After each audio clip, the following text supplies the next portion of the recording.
welcome to StateSurge Weekly. I'm your host, Becky Cordero, and each week we'll take a quick look at the hottest, most active legislation and legislators in all 50 states.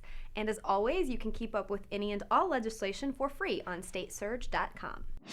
With all the national limelight still on the federal healthcare reform bill, you may have missed some crucial legislation being passed in your state. So without further ado, let's get into the top 5 pieces of legislation and legislators to keep your eye on this week of March 29th. Woburn, Massachusetts residences are looking to make their town a bit more green. Literally. HTO 4449, sponsored by Democrat James Dwyer, is an act to use a parcel of land in the city of Woburn, Massachusetts for recreation, maybe a park or a trail. This was the most visited bill all this week, so you all must really want your park.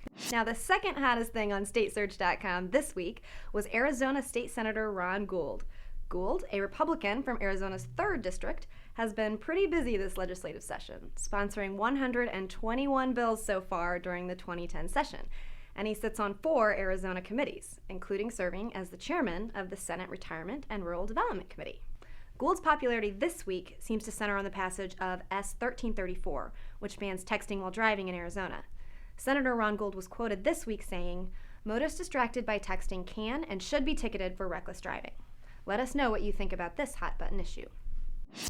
Meanwhile, back in Kansas, HCR 5032, sponsored by Republican Anthony Brown, was quite popular this week. This House bill aimed to establish a constitutional amendment to preserve right to choose healthcare services and participate in healthcare insurance plans. The resolution failed to pass, but may be the first wave of reaction to the national healthcare reform package, where states will seek to preserve their control over taxpayer-funded health insurance.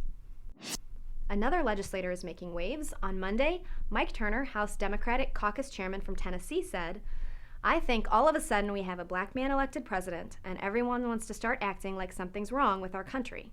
I didn't agree with a lot of things George Bush did, but I wasn't ready to secede from the Union." House Republicans have demanded an apology for what they feel were racist remarks from Turner.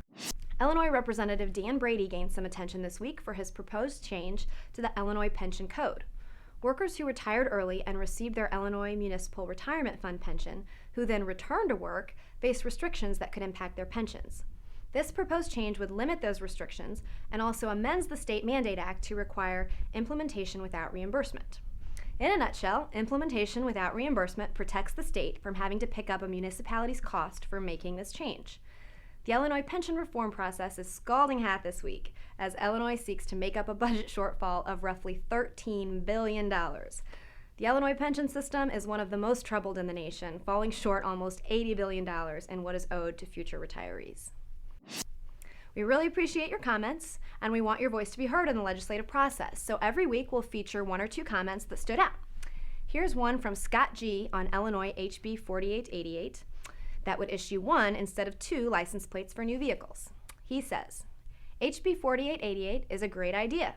19 other states, 38%, only require a rear plate and manage just fine. I've heard that it is a law enforcement issue, but if it works for motorcycles, there is no reason it can't work for autos as well. This is like free money for the state. And on Georgia's HB 1319 that would require random drug testing for recipients of public assistance, Lynn and Dale Blair have the following message for the bill's sponsor, Jimmy Pruitt. Dear Representative Pruitt, if you drug test people receiving unemployment benefits, you need to drug test all people on welfare or any type of assistance. This would save everyone money and would be fair to everyone, everywhere, but you have to be consistent across the board. All right, that's your update for the week. Be sure to check back every Monday for the next StateSurge Weekly and subscribe to the StateSurge YouTube account to make sure you're up to date on the most talked about legislation. All legislators and legislation are located in the YouTube description. And remember, if you make comments on StateSurge.com or email us at weekly@StateSurge.com, you just might be a part of the next show. So get out there and make your voice heard.